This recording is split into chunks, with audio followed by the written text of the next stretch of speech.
Hello team and welcome to another ATP Geopolitics video with myself, Jonathan MS Pierce's Ukraine War news update, the second part thereof for the 28th of September 2023.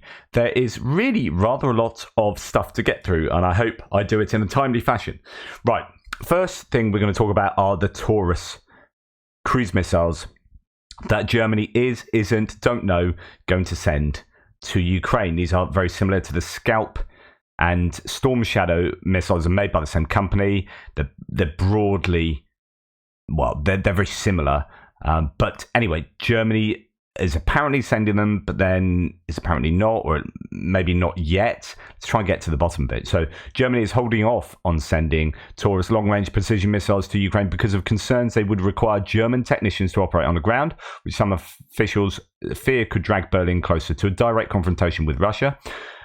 Quote, senior British officials said that they had briefed their German counterparts in great detail about how they work with Ukraine in deploying their own Storm Shadow missiles, including revealing highly confidential operational procedures. That's interesting. It's all coming from a Wall Street Journal article. Chancellor must end his blockade of Taurus deliveries, said senior Green Party member Anton Hofreiter. Okay. Right, let's get to actually what was said. This is a Wall Street Journal article. Germany stalling long-range cruise missile delivery to Ukraine. Let's dip into it.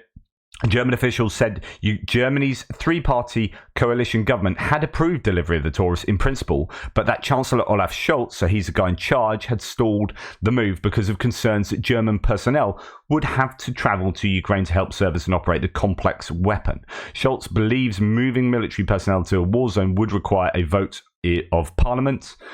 The official said he is also concerned that such a move would drag Germany deeper into a conflict, possibly causing a direct confrontation with Russia. The Chancellor must end his blockade of the Taurus delivery, said Anton Hofreiter, a senior Green Party lawmaker. Quote, hesitation and technical excuses only contribute to strengthening Vladimir Putin's belief that he can still win, and this only prolongs a war.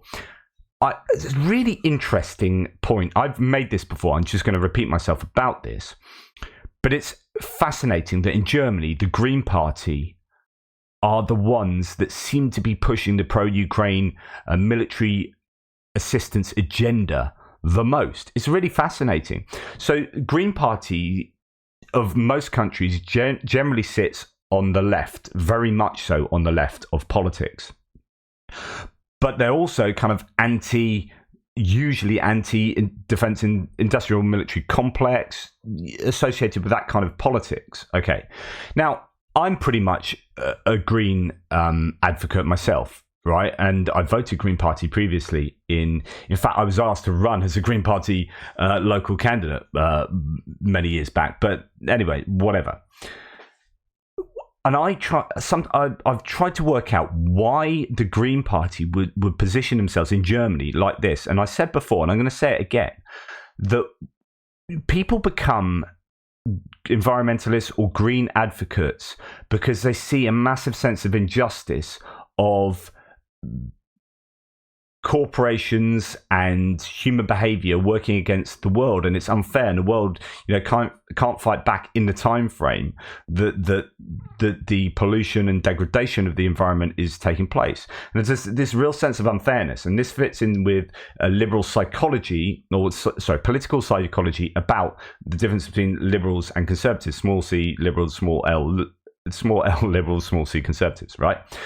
One of the things that drives liberals a little bit more than conservatives is stronger in liberals is a sense of fairness and harm, and that kind of fairness and injustice paradigm. So the sorts of people that are going to be driven to become green politicians would have that really high in their psyche, right? So when it comes to looking at Ukraine and the invasion of Ukraine by the aggressor Russia, and the sorts of things they're doing, including environmental things that have environmental impact, like blowing up the Kakhovka Dam. But nonetheless, just the general principle of the war being so unfair that will trigger the same kind of psychology that drives their green agenda. So I think you can find a psychological political connection between really strong green advocates and really strong pro-Ukrainian advocates. That's not saying that all pro-Ukrainians are Greens. Of course, it's the other way around. It's a different kind of causality. But I would imagine you'd get quite a lot of people who are Green advocates and Green politicians really getting that sense of injustice about what Russia is doing and motivating them to be so pro-Ukraine. So on the one hand, it's surprising. On the other hand, actually, it makes a little bit of sense to me anyway. Let me know what you think. A spokesperson for Scholz said that there was no plan for an imminent delivery of the Taurus rockets. It's idealism. That's the word I'm really looking for. There's a sense of green idealism, a sense of how the world should ideally work, and that's not how it should work, Russia. So, but anyway, a spokesman for Scholz said that there was no plan for the imminent delivery of Taurus rockets. That to me says they're still on the agenda, but they're not going to be imminently in Ukraine, and that's a real shame because man, they need them and they need them quick. So Ukraine first requested the system in May, and senior figures from Scholz's Democrats Party and the coalition partners of Greens and Free Democrats said they were in favour of dispatching them. Some German officials say that Taurus could yet be approved when the US sends comparable weapons to Ukraine. We saw this with the Leopard 2 tanks and Abrams. Now, President Biden last week pledged to give Ukraine ATACMS long-range artillery missiles, but no clear date has yet been sent. The Chancellery's reservations about sending technicians to help operate the missile is only the latest in a long list of concerns surrounding the potential Taurus delivery. Initially, Chancellery officials were worried about the missiles being used to strike Russian territory. They were also concerned they could target the Kerch Bridge, causing the conflict to escalate further. In a bid to reassure Berlin, senior British officials said that they had briefed their German counterparts in great detail about how they work with Ukraine in deploying their own Storm Shadow missiles, including revealing highly confidential operational procedures. That's fascinating. Ukraine had never hit any targets that the British wouldn't approve. These officials told their German counterparts, assuring them that they could rely on Kyiv to honour any targeting agreement. Again, that's another really fascinating nugget. So the British are very happy with the way that Ukrainians are going about targeting. They have never targeted anything that the British haven't approved of. Even if the Taurus is approved soon, it might take much longer for Ukraine to deploy the weapon. This is because Ukraine's fleet of Soviet-era warplanes will have to be retrofitted to be able to carry the missile. This is one of the issues that I think has been underwriting, or I was thinking was underwriting the delay in getting Taurus out there. And they don't have many. And because they don't have many, that becomes a real problem if, and I don't know if this is the case, if the Taurus needs a different loading system or a different system on board the plane than Scalp and Storm Shadows. Because say you've only got, say, six planes to do this and they're all loaded with the Storm Shadow compatible mechanics, and then Taurus can't fit on them. Well, okay, there are no other planes. So literally, there are no other planes you can use. They've got very few Su-24M bombers that can be used, and they're all fitted. I mean, this is my speculation. They're all fitted with the Storm Shadow and Scalp, which are compatible with each other. But Taurus needs some different systems. So there's literally no point giving Taurus now until they've got airframes that can take them. Might be another reason, but they wouldn't want to advertise that because it shows how precarious the Ukrainian Air Force is. Precarious the situation is with those particular airframes. Germany has a stockpile of around 600 such missiles that were jointly developed by MDBA Deutschland, which is MDBA is the French concern that makes the Storm Shadow and Scalp, and Sweden Saab, both as Dynamics. It isn't clear how many would be sent to Ukraine. Like its British and French counterparts, the Taurus flies about 160 feet above the ground, allowing it to avoid some air defense systems. Once launched, it follows a programmed path using infrared cameras, making it impervious to an electronic scrambling of GPS signals. And it goes up and it comes down, as far as I understand it, and it has a broach warhead that has a two-part system, so it explodes, gets through, and then explodes again, and that's how it's good for things like bunkers and difficult targets like that. Anyway, talking about, well, we're going to go first to talk about air defense systems. This is a great couple of nuggets from Andrew Perpetua's live stream the other night. We're going to talk about movement of air defense systems to try and combat the massive threat that Russian aviation is providing for Ukraine. And they're hitting with the FAB and KAB 500 bombs all along the front line, the Russians, and something needs to be done. So can you move Patriot air defense systems to take them out, like that was done once up in the north and took out some airframes within Russia, by all accounts? So we're going to talk about that, and then GLSDB, ground launched small diameter bombs. So over to this chap who's a bit of an expert on Andrew Perpetua's live stream. There's really nothing Ukraine can do about it other than moving their Patriots around. And moving the Patriots, I don't even know if that's an actual option they have. Maybe they could do it every once in a while. I don't really know. But they're also under the constant threat of missile strikes and stuff. So, like, what realistically, like, how could you move the Patriot that far? So they've done it before. What we saw with, I believe, Bryansk, those Russian, the Su-34 and those Mi-8 helicopters that were shot down. That was, I believe, the German Patriot battery that had been moved close to the border and more or less ambushed them while they were preparing to do a mission to release UMPKs. That's obviously not something they're going to be able to do very frequently in terms of using Patriot for a more forward air defense role, simply because they only have 2 batteries currently.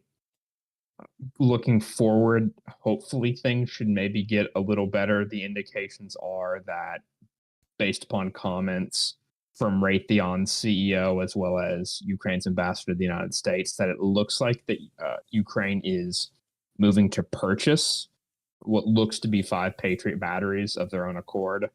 Those should be all delivered by the end of next year. It isn't clear what the exact delivery time is for those, but as those are delivered and come online, at least by the end of next year, they'll have 7 batteries. And then again, over the coming months, they should have, maybe a battery or so to spare for tasks such as that in especially critical areas. Very interesting. They do continue. Sorry, go ahead, Andrew. Oh, go for it. There's been lots of talk the last couple of weeks that I've heard from people saying things like, Russia's saving up all the missiles, and then as soon as we get to fall and winter, they are going to increase all of their bombing and really hit Ukraine's infrastructure. Is that an accurate assessment of? And that's a really good question. And he goes on to talk about how you can't be so sure, but it seems pretty plausible. We're then going to go and find out about ground launch small diameter bombs. John, do you want to talk about those, what are they called, GLSDBs? By the way, I love how so many people in the live chat are like viewers of my channel as well. They're like, oh, yeah. Oh, hi, guys. Are they going to come ever? Yeah, so just to remind you, ground launched small diameter bombs are the dumb munitions that are fired from multiple launch rocket systems like HIMARS, except they are made from cheaper dumb munitions that have been kind of upgraded, if you like, and given a bit like the JDAMs that are released from airplanes that are given fins and precision guidance, and they have greater range. The same with these dumb bombs that then are turned into HIMARS bombs. And it's a cheap but effective way of increasing the range of what HIMARS and multiple launch rocket systems can achieve with missiles. So they've been on the cards for so long.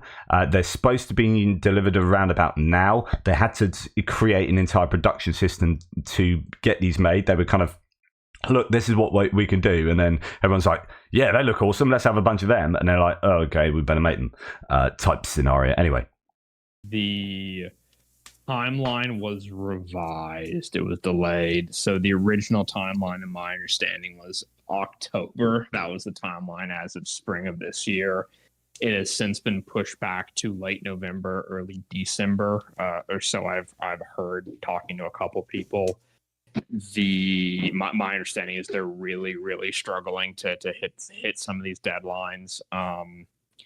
It looks like they'll hopefully, the first couple will be in theater by probably December, ideally late November, but probably December. Small quantities, so we'll probably see it kind of in a teething phase where the Ukrainians get a feel for it. and then begin prosecuting the most valuable targets that they can with the limited number of GLSDBs that they have. In that kind of 80 to 150 kilometer range gap that they have not been able to previously service. Then beyond that, we should be looking at larger, more meaningful quantities for more general usage sometime probably midway through next year. So probably another, in terms of seeing it in widespread service, we're probably looking at 9 to 12 months. In terms of limited service, probably within 3 months or so. 2-3 months. Which is obviously disappointing. What do you think is going to show up first? An F-16 or those glide bombs? The glide bombs. Okay. The F-16s won't be ready probably until February or March at the earliest. Okay. And I also would, I'm going to be honest, if things keep trending how they are, I would expect ATACMS to arrive before GLSDB, and I mean that as a serious statement. So ATACMS first, GLSDB, F-16s, but GLSDB won't be big time on the front until largely through next year, which is, I think, disappointing for a lot of people. I hear so often in my threads, and I hadn't been able to answer adequately, that where GLSDB, they're supposed to be there. Yes, I know, but they're not. Delayed. They're supposed to be here around about now. But yeah. That's what his thoughts are. Anyway, moving on. Bulgaria's parliament has approved the transfer of unserviceable S-300 missiles to Ukraine. Parliamentary Defense Committee head Hristo Gadchev said that a number of missiles will be provided to Ukraine is minimal. So that is, if they're unserviceable, then I presume they can be rendered serviceable. Like, I don't know how permanent unserviceable is. Otherwise, what's the point?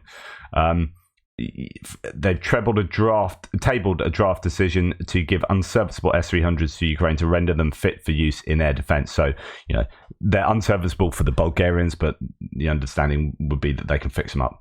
And that's really useful because they can't get hold of some of these old Soviet munitions because, they're made in Russia. And so they're not going to get them. Right.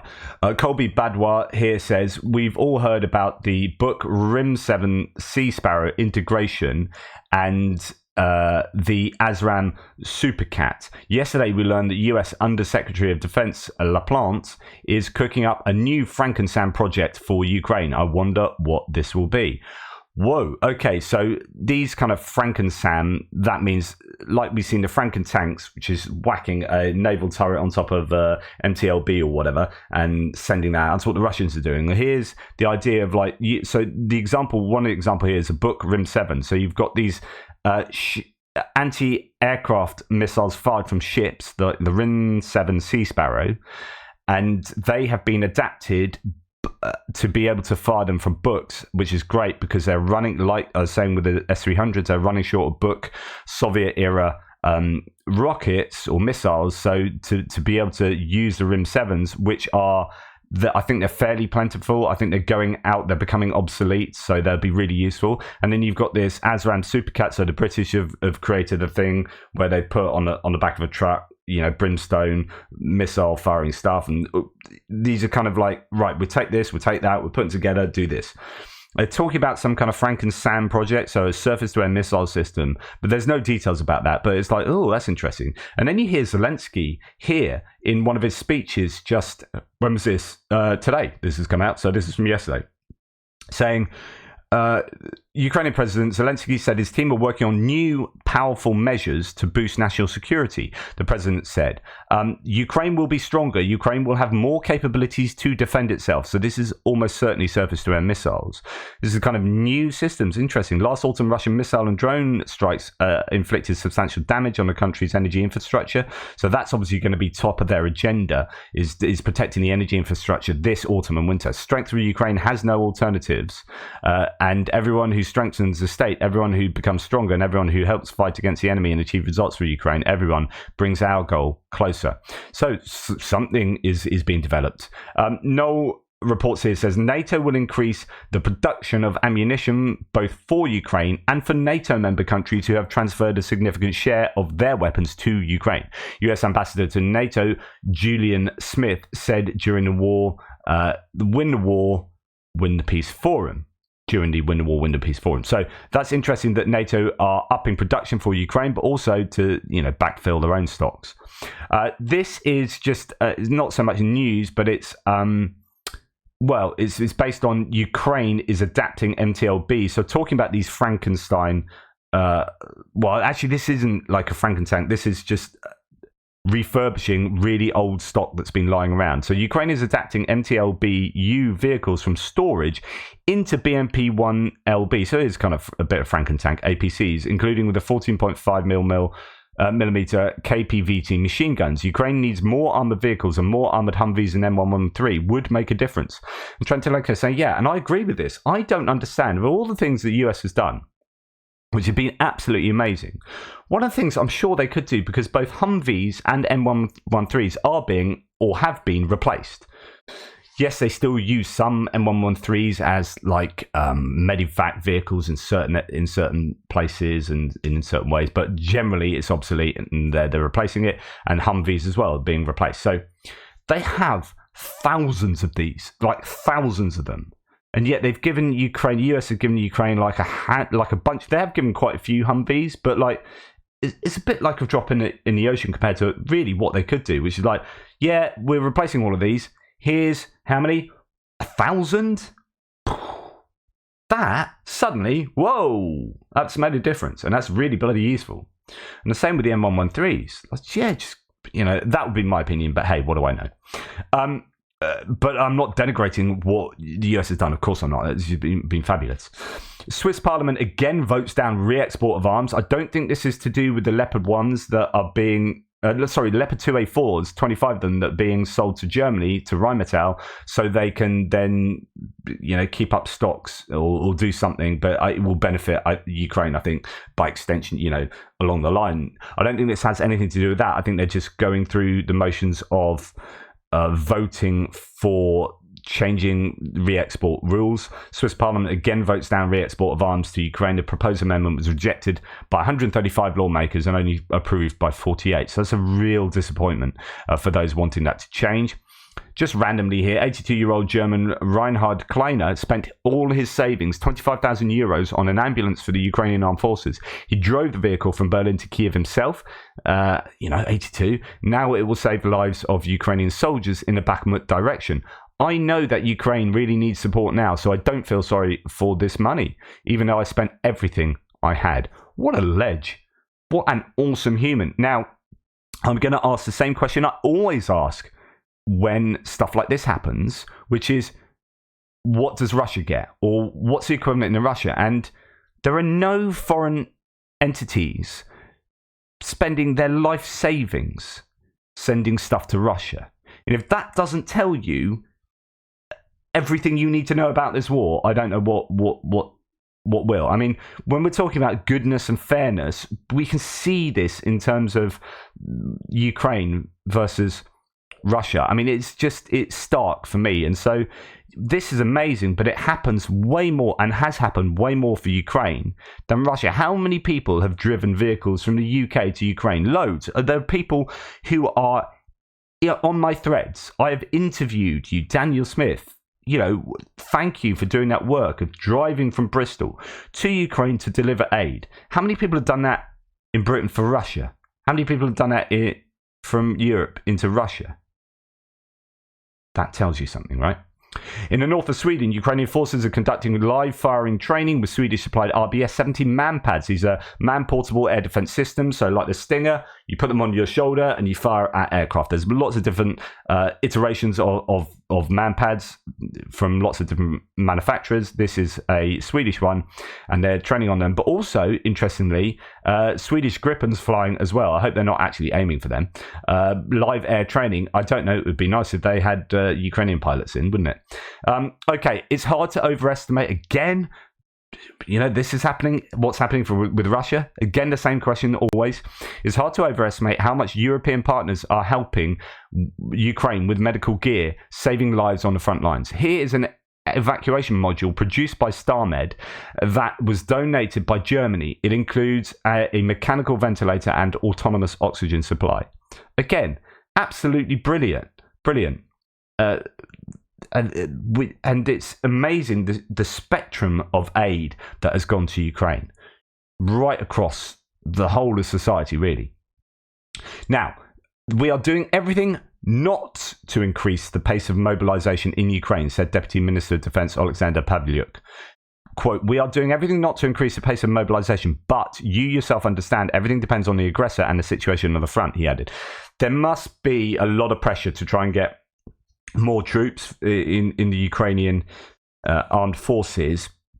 And they are also struggling with mobilization because, all of those who really wanted to mobilize and were motivated to do so off their own backs have probably done so already. So you're now getting to a point where there is high attrition rates, that they will be losing an awful lot of troops, and they'll be having to find ways to get mobilization happening when most of the people left probably don't want to go and join the army and go take themselves to the front line, even though they're obviously, totally pro-Ukrainian.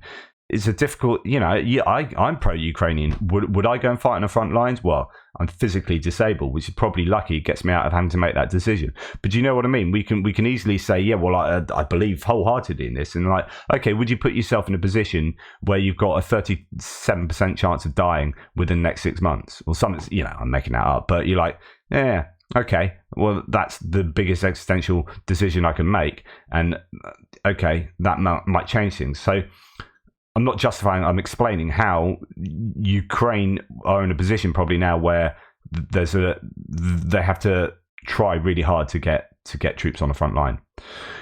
Ukraine's military confirms Wagner mercenaries, whereas Russia goes and just picks up a load of convicts, right? Ukraine's military confirms Wagner mercenaries return to the front. Quote, however, they will not pose a significant threat as they did before because there's no longer a main leader, Prigozhin. Says Ukraine's Eastern Group Forces spokesperson Yevlash. So Wagner are back there, probably not in significant numbers. And the ISW is saying that Iran may soon conclude an agreement with Russia on the transfer of missiles. This could happen after October the 18th. That's the end of the UN Security Council Resolution 2231, which bars Iran from supplying other countries with ballistic missiles. Analysts at the Institute for the Study of War said, Russia wants the Fateh 110 and the Zulfiqar ballistic missiles, both of which have a range of 300 kilometers or more. This would be really worrying, and it is, as a result of the expiration of a UN Security Council, diktat. So that's a real challenge. Russian Defense Minister Shoigu visited Tehran in September, where he explored opportunities to strengthen defense and military cooperation with Iran. During a visit, Iranian officials showcased various military equipment, including the Pave cruise missile, the 358 surface-to-air missile, Ababil and Fateh missile. Furthermore, Iran has a growing interest in exporting its drone technology, with 22 countries expressing interest in Iranian drones, and it is assisting Russia in establishing a drone manufacturing facility. The interaction raises concerns about Russia's potential acquisition of Iranian missiles, including the aforementioned missiles. This is really worrying, but also in the same way that, let's say, HIMARS has advertised itself as being really successful and lots of people are buying HIMARS around the world. Oddly enough, well, maybe not oddly, but the success of these low-cost, fairly high-impact drones that are constructed by Iran, I mean, they've marketed those pretty successfully. And there'll be a lot of countries around the world saying, yeah, I can't afford this stuff from the US, but actually those Iranian drones or maybe those Iranian missiles, yeah, I might think about them. Indeed, Yuri Ignat said Russians are now using Shahid drones more intensively. Unfortunately, and which is exactly what I said in the first video today. I just found this one just now, which is interesting because it goes to say exactly the same thing. has the opportunity to manufacture its own, this is a new challenge against which we will respond. It is likely that they will start attacking energy infrastructure again. So that's, again, worrying for the Ukrainians. And along the same kind of lines, German-Japanese manufacturer continues to provide Russian military industry with components. So this is DMG Mori, a German-Japanese company, and one of the world's largest producers of machine cutting tools, has continued to do business with Russian firms that manufacture military hardware, according to an investigation by the independent Russian news agency Agentstvo. You know, you've got Germany and Japan being rhetorically very strong on Russia, but at the same time, like I've said to you a whole bunch of times, you know, corporations are not driven by morality, and they're only driven by morality if it aligns with their business model. In other words, you know, I produce wind turbines, right? Because, yeah, and that's great, and it's great for the environment, so they'll be selling that as a moral thing to do. What's really driving, you know, you're being driven really by the profits you can get from that. So, you know, those two things, morality and your business model, align, and that's great. And you can make a song and dance about the morality. But for most corporations, they're not driven by morality, which is why you have things called negative externalities that come about, which are costs to a third party as a result of making them. You're not really bothered. I'll pollute that river. I'll get children to sew footballs up in India, or I'll do this. I'll make this stuff and have this impact, but if I'm not paying for it, I don't really mind. And that's where you have to get governments coming in and regulating, because otherwise corporations just get away with screwing third parties over, because they are interested mainly in profit. Now, this is just you know, it's not criticism, it's an observation of how capitalism works and how corporations generally work. And what I'm trying to do is just explain that corporations will do this because they're answerable to their shareholders who want profit. And it is very rarely that a bunch of shareholders will get together and go, no, we don't want you to do that because it's morally not correct, because it's going to affect their bottom line profits. And you know, people are inherently greedy, I guess, or just, you know, interested in making profit. Right, going on to geopolitical stuff. The US Senate approved an additional aid package to Ukraine to the amount of $6 billion for the period of November the 17th, according to Reuters. That's the Senate. Interestingly, it's gone the other way round, though.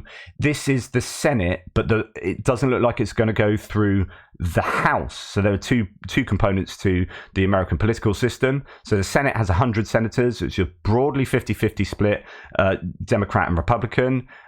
Just in the Democrats' favor, and the House is now controlled. It wasn't previously, but the last election is now controlled by the Republicans. The Senate voted 77-19, so it's quite a big difference there to advance the bill, demonstrating rare bipartisanship at a time when Congress has become increasingly polarized. Senate Minority Leader Mitch McConnell and the White House have both endorsed the measure. Mitch McConnell's come out and said pretty sensible stuff, and saying that actually if McCarthy basically doesn't do this, he's going to screw over his own intentions of why he's trying to do what he's doing anyway. Let's look into this. Traditionally, the House moves first on spending and revenue bills, but senators feel the urgency to make the first move to keep the government funded after McCarthy failed to gain support from his own party on a stopgap bill that would cut the budgets of most federal agencies by about 8% and tighten immigration restrictions. In an attempt to appease hardline Republicans who oppose any short-term funding extension and want Congress to negotiate all 12 annual spending bills individually, the House on Tuesday voted to advance 4 bills that would fund the Departments of Defense, Homeland Security, State and Agriculture for another fiscal year. But such efforts won't be able to prevent a government shutdown. This is important. Why this is important for Ukraine is because within that, well, we'll go on. So McCarthy has said his plans to have the House take a stopgap funding bill on Friday, right ahead of the Saturday deadline when government funding for fiscal year 2023 is set to expire. So there's going to be a government shutdown. So they're going to have to furlough a whole load of government employees. His measure would drop aid for Ukraine and include border security provisions. So he's like, no, we want to reduce aid to Ukraine, increase border security. Why are we sending aid to Ukraine? We should be sorting out our own southern borders. And that's basically the argument, rather than, hey, we can do both, or, you know, whatever. But there's $6 billion of aid over the next package, you know, over the next bit, the length of the bill. That is at stake here, and that is serious, obviously, you know, for Ukraine. A few other things that were interesting here. US intends to establish a joint production with Ukraine of some types of military equipment on its territory. So Rheinmetall's done that. BAE Systems and Americans are getting on board as well. BAE Systems has American aspects to it. Ukraine will respond to Russian strikes on energy infrastructure. Yeah, we talked about that. This is the court found Donald Trump guilty of fraud. If you are interested in legal stuff, by the way, it's a fascinating case. The Letitia James New York case. Go and find out what the summary judgment by the judge has made. It's not going to go to a jury. It's that cut and dried. It's like, this is fact. Don't need a jury. And he sanctioned, I think, is it 7 or a whole bunch of Trump's lawyers. It's fascinating. It is an absolutely huge excoriation of those lawyers and the defense case. That summary judgment is a huge, wad of stuff, but my goodness, the rhetoric of that judge. Just go. There's some great legal channels. I've seen a couple of videos on the judgment, and it is fascinating. And I'll tell you what, that's Trump in trouble. So if you're talking about like the presidential, he won't be able to do business in New York. He's going to be fined at least $250 million. And his lawyers are basically done for. Anyway, he did a speech yesterday at a Drake Enterprise facility for auto workers and unions. It was 2 unions, but if you look at what he said about unions previously, it's like a bit of hypocrisy. Anyway, it turns out he's employed a bunch of people to turn up at there are 400 to 500 supporters there and only 150 employees at the place, and the people they interviewed holding union members for Trump placards were neither union members nor worked in the auto industry. So he just employed a bunch of people to go and stand. It's pretty much what I'm not going to compare it to Hitler, but lots of politicians do this. Hitler did it very well in his own speeches. He had was it a third of the people in the audiences were stooges, and then they would shout at the right times, and everyone was like, oh yeah, okay. I'm not saying Trump is Hitler though, of course. The US has frozen Russian sovereign assets worth $8 billion, most of which are located in the EU or Japan. That's really good, but it's what you do with those frozen assets. Now, the US really wants to kind of liquefy them, turn them into kind of liquid cash would be the best thing, and send that cash to Ukraine. But I've talked previously about how there are legal implications with doing that, and it's quite difficult as well. When you've got a super yacht, who's going to buy a massive super yacht, and how do you turn that into cash easily and get that to Ukraine type thing? So anyway, but it's good that they have done that, because at least they're frozen and the Russians can't use them. Backlash against UEFA. So this is the European Football Association's that's football, not soccer, proper football. That's for my American Philistine viewers. Only joking. The backlash. American football, though, how often do you use your feet? Not very often. The backlash against UEFA's proposal, there goes a big argument in the threads, to allow Russia's junior teams to compete is growing. So UEFA had said Russia's junior teams can repeat in a competition, and then Poland and Latvia are the latest of a number of sides who said that if they're readmitted, we're out of it. So that's causing a right ruckus. Negotiations with Ukraine on joining the EU should be started by Christmas. Chairman of the European Parliament, Roberta Metsola, she's really pro Ukraine and Ukraine joining the EU. So that's excellent. She believes that leaders of the EU should speed up the process of accession to the EU of Ukraine and the countries of the Western Balkans. So it's, again, not forgetting those other countries that might get a little bit peed off if Ukraine leapfrog them. And Europe's all about Ukraine, but forgetting these other nations that want to accede. However, some of those nations are also doing their level best to cozy up to Russia. So, yeah. German prosecutors probe Russian war crimes in the Kyiv suburb. German authorities, in cooperation with Ukrainian law enforcement, are investigating a Russian war crime committed in the first month of Russia's full-scale invasion. Among the victims of the crime was a German citizen. There's so much work being done in collecting, analysing, synthesizing data and concerning the war crimes that have taken place in places like Bucha and so on and so forth around Ukraine. It's just Russia are hopefully going to be in a lot of trouble. Ukraine will withdraw its claims to the World Trade Organization against 3 EU countries. So this is to do with the grain argument, only if it receives guarantees that there will be no restrictions on grain exports in the future. I don't know whether that means that, okay, we won't have an issue now. We will we'll renege on what we're saying, but 5 years down the line, or when this war is over, we need like tariff-free access with our grain. So I don't know if that's what it means by in the future, not like, because there's no point withdrawing and now we're demanding it. He said that now it is important to launch a mechanism for coordinating and verifying Ukrainian grain exports. As such, a proposal has already been agreed upon by the EU and its member states. Ukraine also considers such a mechanism acceptable. So hopefully that's good news. NATO member states should increase their defense spending because there is a war in Europe. Estonian Prime Minister Kaja Kallas has said. Now this is talk about one of the things Trump kind of got right, although there's lots of dodgy reasoning around it or rhetoric around it. But the idea that certain European nations haven't been paying enough for in terms of defense spending and contributing to kind of NATO and so on and so forth.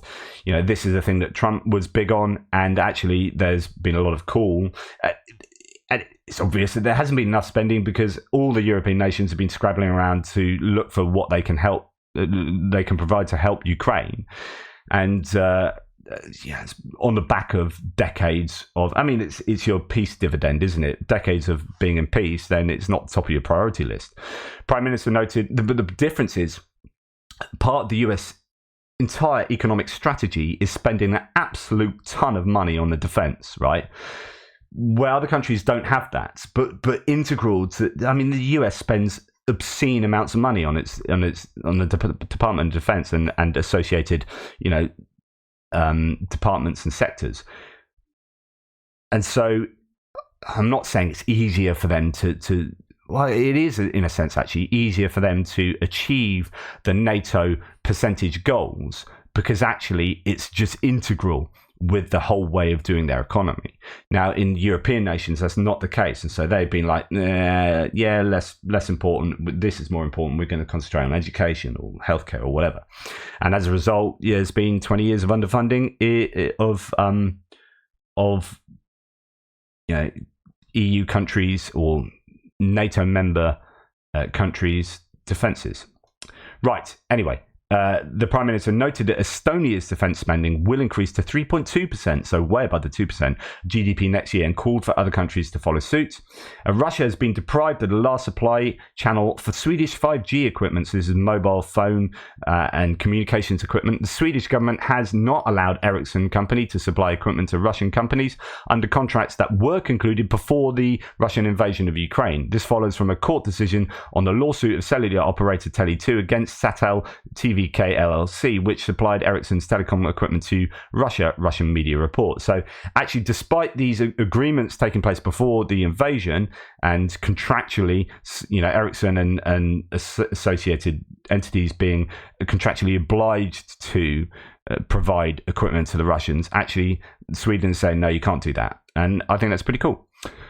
Polish opposition leader, so Donald Tusk here, who is formerly high up in the EU, and also formerly Prime Minister of Poland. Now, there's been this whole thing in Poland. There were massive demonstrations. There were massive demonstrations because the Polish government, the Law and Justice Party, were trying to make a law that made it basically impossible to do politics if you've got any involvement with Russia previously. And Donald Tusk has previously had, it's not as dodgy as it sounds, but because of the nature of, the political and economic situation over the last 20, 30 years, this was a way of looking like they're being really hard on Russia, but it's actually the Law and Justice Party's way of invalidating the main opposition leader from running against them in elections. And so they try to pass this. Has it been passed anyway? This caused a massive street protest in support of Donald Tusk and against Law and Justice Party, who have done a bunch of things outside of Ukraine. They've done a bunch of things that a lot of people aren't happy with, especially if you're on the liberal side of things. Like they've curtailed reproductive rights in Poland. There's a little bit of democratic backsliding going on. A bunch of these things that the people on the left and the centre actually have been really not happy with, but it's been kind of allowed to take place in the media outside of Poland, or not reported on as much, because actually Poland had been strong on Ukraine. So there's a bit of little PR sort of management going on there. Anyway, Donald Tusk, the Polish state should not budge from its position. Military support of Ukraine should not be questioned. So the point here is that Law and Justice Party is strong on Ukraine. Donald Tusk and the opposition parties are strong in Ukraine. So no matter what happens in the election in Poland, you would imagine that support for Ukraine will maintain, and that's cool. Zelensky's met with British Minister of Defence Grant Shapps. I think Grant Shapps is a bit behind the curve. He needed to come out he needed to hit the ground running, really. And Ben Wallace was a really good Secretary of Defence in terms of Ukraine particularly, and Grant Shapps has got a very bad reputation in UK politics. Even most Conservatives don't like him, right? So he's not. I think he's going to be very pro-Ukraine, but his political clout might be a little bit compromised. But anyway, he's over there, and hopefully, UK will continue to support Ukraine. We have been falling behind other nations like Germany as of late. We started really strongly, and yes, we were the reason why other nations gave X, Y, and Z. We got there first, which is great, well done UK, but I think foot off the gas and we need to get back in there. So thank you to the powerful financial defence and humanitarian support for our Ukraine. Our cooperation in the military sphere significantly expands the capabilities of Ukrainian soldiers on the battlefield, said Zelensky. Right, Russian opposition activist Alexei Navalny has been transferred to solitary confinement for a year. Poor bloke.